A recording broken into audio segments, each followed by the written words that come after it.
Last year, we got to visit Jetour's home base in China. They had a pretty impressive stable of vehicles. But there was one particular SUV that got me very interested. And it's finally here in the Philippines.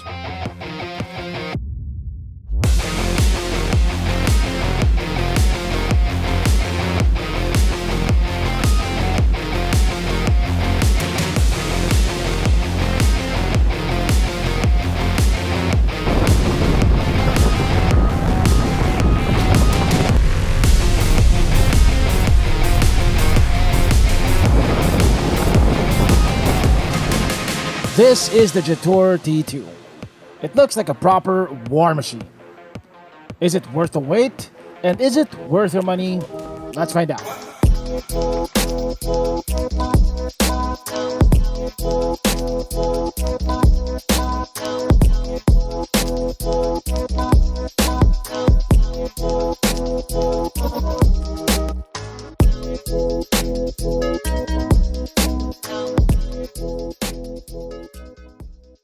The Jetour T2 is a mid-size SUV, but its proportions are a bit different compared to other mid-size mainstream SUVs in the market. So this is 4,785 millimeters long, from the front bumper all the way to the rear spare tire. So that's about 130 millimeters shorter than the Ford Everest. But it is a lot wider. If you look at these wide fender flares over here, they're not just there for show. Without them, the tires would stick out like 2 inches from the body. The vehicle has a pretty wide track. It is 2,006 millimeters wide. That's about 83 millimeters wider than the Ford Everest, the biggest PPV in its class.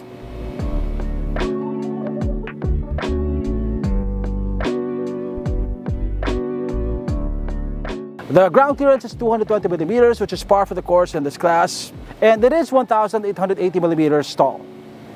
Here in the Philippines, you can get the T2 in its base configuration, or you can get it with a terrain package, which includes this ladder and this container for an additional 100,000 pesos. A bit steep, but I think they make the T2 look a lot better. And they're functional too. Your color options are limited to 4. You have Bora Blue, Stone Gray, Techno Black, and this one right here is called Gobi Beige. Now, when you look at the T2, it looks like a proper truck. It looks really rugged. It looks like it's built for off-roading, and it is, in a way. But it doesn't have a ladder frame chassis. It's based on a unibody chassis, so it's technically a really big crossover. Now, if you think having a unibody chassis is a negative thing as far as off-roading is concerned, take note that the Land Rover Defender is also based on a unibody chassis, and that is a pretty good off-roader. It's called unibody because the body is the frame. They're one structural element. SUVs like the Everest and the Fortuner, on the other hand, are body-on-frame because they have a steel frame separate from the body. Now, body-on-frame vehicles are usually designed for heavy-duty applications, such as carrying heavy payloads and towing, but unibody vehicles tend to be lighter for the same size, they usually handle better on paved roads, and they usually have better interior space. Okay, so the T2 is powered by a 2-liter 4-cylinder turbocharged engine, which puts out 254 horsepower and 390 Newton-meters of torque. It's coupled to a 7-speed dual-clutch transmission, and power is sent to all 4 wheels. Unlike most 4x4s, the engine of the T2 is mounted in transverse configuration, which means that it's mounted this way. Now, on PPVs and most rear-biased vehicles, the engine is mounted longitudinally, so it's mounted this way. You have your airbox at the top of the engine, and you have your intake way up there, which is good for water weighting. It is undeniable that the T2 looks like a certain British luxury SUV, but although the proportions are similar, it's not exactly a carbon copy. Like the front fascia is its own thing, it looks nothing like the Defender. You get these square-shaped LED headlamps with square-shaped LED DRLs. Now it gets this chunky-looking plastic bumper, it gets front parking sensors,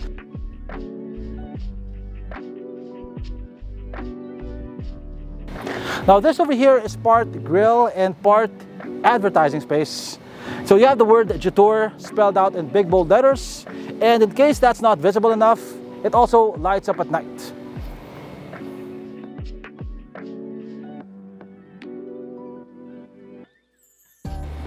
You also have these grab handles on the hood in case you want to clean your windshield. It's quite far away, as you can see, so you can just do this. You got these wide plastic fender moldings over here with lighting units. The wheels are 20 inches. They're finished in gunmetal. You also have these exposed screws over here, finished in yellow. The center cap is also in yellow. You have disc brakes on all four corners. Now, as for the suspension, you get McPherson's at the front and an independent multi-link setup at the back. Taking a peek at the T2's under chassis, we get a glimpse of the secret to its very wide track. It has very long control arms, and their mounting points to the subframe are very close to each other. The exhaust actually barely fits in the space in between. Now, the advantage to having long suspension arms is that the suspension components are going to be subjected to less extreme angles, which may be important if you intend to have your vehicle lifted in the future.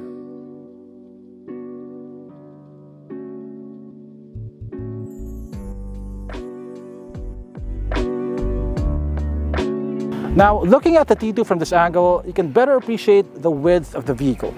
It's somewhat pyramid shaped, it's very wide at the bottom and tapers towards the top. So this is where the cabin ends over here, and as you can see, the wheel extends a couple of inches from the cabin. Now, when I first saw the T2 in China and I saw these exposed hinges, I thought they were actually going to be functional. These are not the actual hinges. The actual hinges are behind the door. Now, curiously, they actually molded the screws on these fake hinges. It gets a center-mounted rear spare tire, and judging by the size of this cover, it doesn't look like it's a full-size spare tire. And also, they mounted the rear camera on the spare tire cover, which makes sense because it's the rearmost part of the car, but also you always have to have your spare tire cover on if you want to have a rear view camera. You get these smoked LED tail lamps over here with the same square-shaped pattern as the front. You have reflectors over here. You get this chunky plastic bumper. Now, some vehicles try to accentuate their exhaust tips. Some even add fake exhaust tips. The T2 goes the opposite direction. It actually hides the exhaust tips underneath the bumper.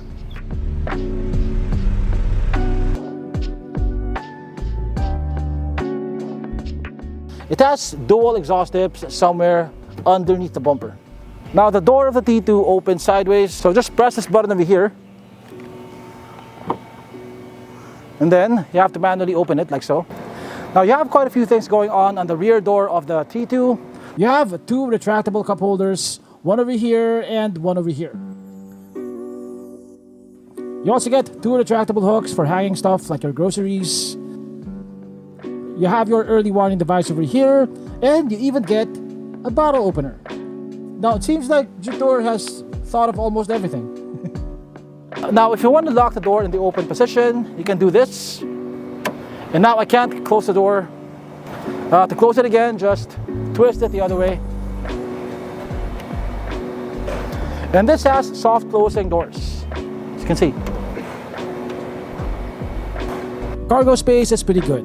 It's about 40.5 inches wide at its narrowest point, 29.7 inches deep with the seats up, and 37.5 inches in height. You can more than double the space if you fold the second row seats. You also get a completely flat flooring. Although folding the second row seats is a two-step process on each side. Anyway, we do have enough space here to fit our sponsor for today. Introducing the AutoSport Mobility Scooter. The world's most innovative mobility scooter. It folds into a small suitcase size, and it has wheels so you can move it around like a trolley. It separates into two parts. It has leather seats and grips, an illuminated LCD dashboard, enhanced lighting for extra visibility. You can install optional armrests. It's perfect for seniors as it's easy to lift and unfolds in seconds.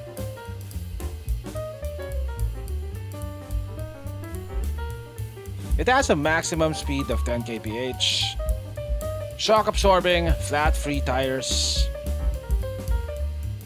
high ground clearance, advanced braking system. Be free to travel anywhere, land, sea, or air.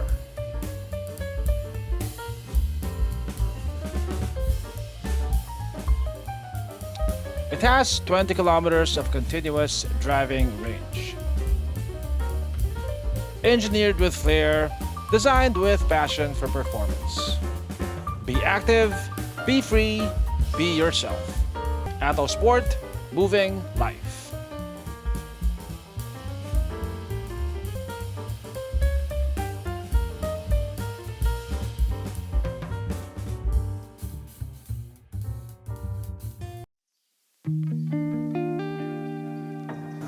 Now, the T2's interior manages to look rugged and industrial, while also looking premium and upmarket. You have a lot of interesting looking design elements here. Like you have these exposed screws on the grab handles. Also over here, you have exposed screws.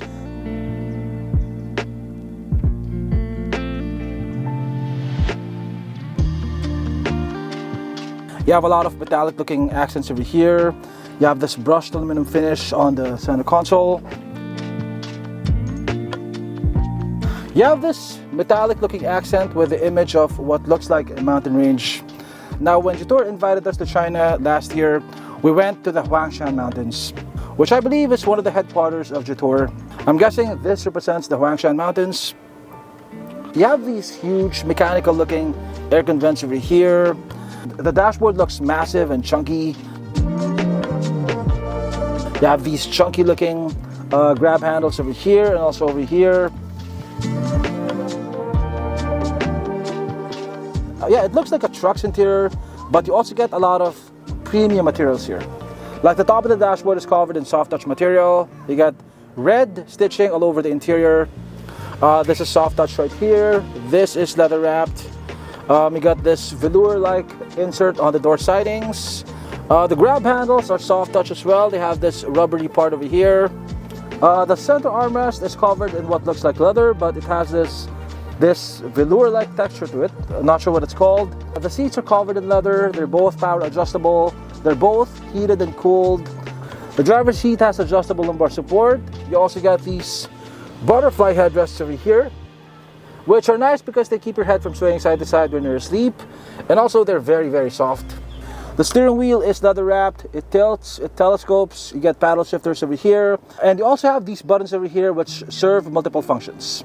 We're going to talk more about that later. Yeah, there's plenty of attention to detail. Everything feels premium, like I said. Like even the door handles are dampened. When you release this, it doesn't snap back violently into place. It softly returns, as you can see. These are also dampened over here. Of course, the glove box is dampened. You get decent storage over there. You also get plenty of storage underneath the center armrest. It's deep enough to fit this Jetour branded water jug. You also have an air vent over there, so this can also double as a chiller.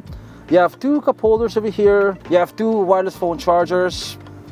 You have plenty of storage underneath the center armrest. I like the shifter. It feels substantial. It feels like it belongs to an SUV. Now, the centerpiece of the interior is this huge 15.6-inch infotainment screen. Now, you get Apple CarPlay, but you don't get Android Auto. You also get a 360 camera. And unlike other 360 cameras, this allows you to see through the car. So you can actually see what's underneath the car. Now, you don't actually have cameras underneath. It uses a system similar to what Peugeot uses. Basically, as you drive, it paints an image of what's underneath the car using the cameras around the car. You also have multiple drive modes. You have normal, you have sport, you have snow, you have mud, you have rocks, and you have eco. And the image on the screen changes depending on your setting.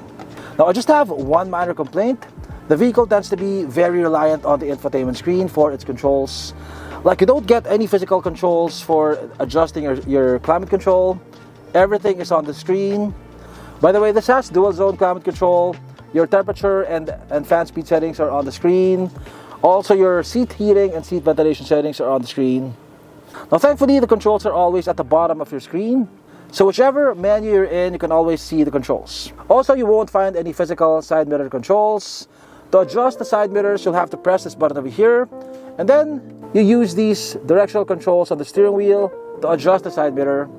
This one over here is for the right side mirror, and that one is for the left side mirror. Now, it may seem unintuitive at first, but Tesla actually uses the exact same interface for the side mirrors. This comes with a Sony sound system, which sounds pretty good. It also supports voice commands. So I can say, here, open the sunroof. Okay. Hello. Close the sunroof. Okay. Please say it. Close the windows. Okay. The Jetour T2 can also put on a light show at night. It has interior ambient lighting. You can set it to automatically change color, or you can manually choose the color yourself. You also get Jetour bottle lamps.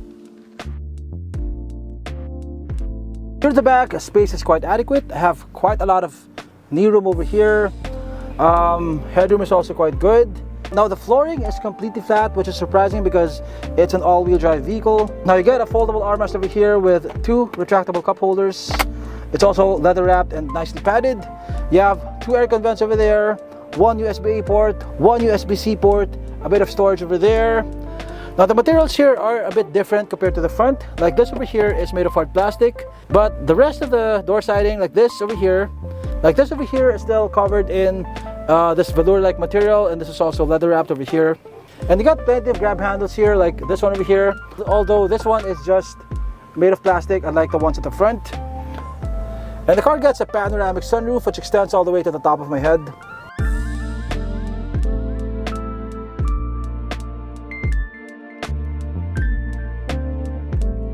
The T2 has Jetour's full suite of ADAS features, which includes adaptive cruise control, which we have activated right now. As you can see, my right foot is not doing anything, and we're automatically slowing down, and we're gonna come to a complete stop, as you can see. Yeah, it also has lane keep assist, autonomous emergency braking, blind spot warning. Yeah, so it definitely comes in handy in stop and go traffic like this because you can rest your right foot. Although I have to emphasize that your attention should always be on the road. And the right foot always has to be ready to intervene if necessary. So you can adjust the distance to the car in front of you by pressing this button over here.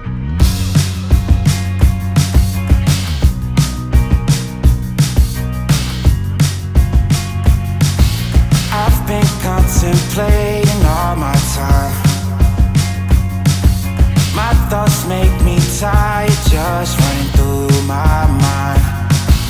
Wonder if there's peace that I could find, instead of always being on the grind. I need a new purpose, I'm looking for so much more. Don't leave me here searching, you're just what I'm longing for. Okay, so there you go, from the Ortigas flyover all the way to Trinoma. We didn't step on the gas or the brakes, except for that one instance where that motorcycle cut into our lane. Yeah, so it's pretty reliable. Just always keep your eyes on the road. Now, using adaptive cruise control in the city may not be everyone's cup of tea. I'm pretty used to it by now, so I'm comfortable using it. But I think everyone would appreciate having adaptive cruise control on very long highway drives. Once you get to try it, I think you'll look for it in every car that you drive. The T2 also has lane keep assist, but it's not as accurate as other systems like the one on the GAC Coupe.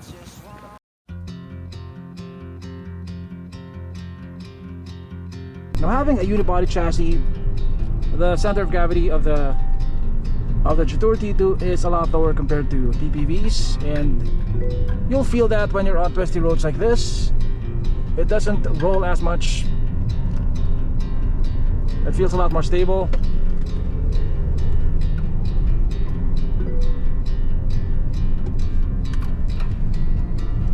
Feels a lot more like a crossover than a truck. Let's put it in sport mode. There we go, sport mode. So you have plenty of power on tap. This has 254 horsepower, which is a lot more than the Everest. But yeah, compared to diesel PPVs, the power comes in a bit later. You'll have to rev the engine to feel the power.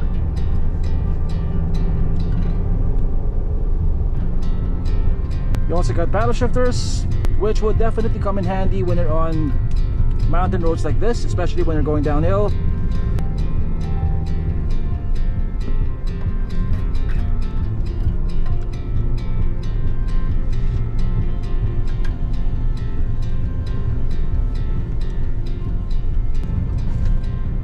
Yeah, the steering ratio is not that quick.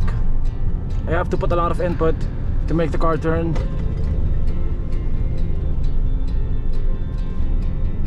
Now you have multiple settings for the steering. You can set it so that it's very light. Currently it's at the heaviest setting, and in this setting I find it adequate.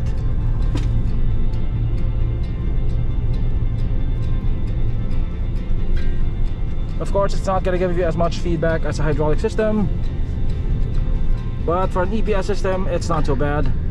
The T2 feels a lot more comfortable than any PPV, even the Everest, which is the best in its class. It soaks up road imperfections really well, and because it has fully independent suspension at the back, you don't get that rocking motion that you get on PPVs when one side of the vehicle hits a road bump. Having a gasoline engine instead of a diesel means that you get less diesel clatter and less vibration. On top of having a quieter engine, it also has pretty good noise insulation. You do feel the weight of the vehicle when you're braking. I have to step on the brakes a bit earlier than I usually do on these twisty roads. Also, it doesn't have as much body roll as some PPVs like the Terra, but it still has noticeable body roll. Not enough though to make me seasick on these twisty mountain roads. The T2 comes with a dual clutch transmission. Now, I've driven a lot of cars with dual clutch transmission, so I've gotten used to them. But if you're coming from CVTs or regular automatics, you might find the transmission a bit jerky in stop and go traffic. But you can make it feel less jerky by properly modulating your throttle input. Now, as for the fuel economy, it's not amazing, but it's not too bad either, especially considering its size. I get about 9 kpl in the city with moderate traffic and about 13.5 kpl on the highway. One of the perks of owning an all-wheel drive vehicle is that you can take it to random hidden places like this, where the cell signal is sparse and the trail can quickly turn unfriendly depending on the weather.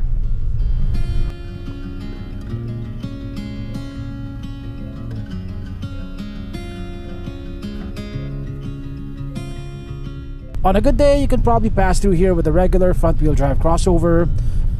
But what an all-wheel drive vehicle gives you is the peace of mind that you'll be able to get out, even if it suddenly rains and the soil turns to deep mud. Now, this is not a hardcore off-road trail, and the T2 is not really designed for that, at least in stock form.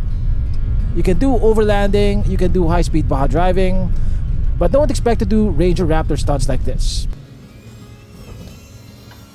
Jetour calls their all-wheel drive system XWD. It automatically distributes power to all 4 wheels, and it switches between 2-wheel drive and 4-wheel drive on its own. You can't manually shift from 2-wheel drive to 4-wheel drive. It all happens automatically. Now, it doesn't have differential lockers, but it does have an intelligent limited slip differential, which automatically sends torque to the wheels with traction.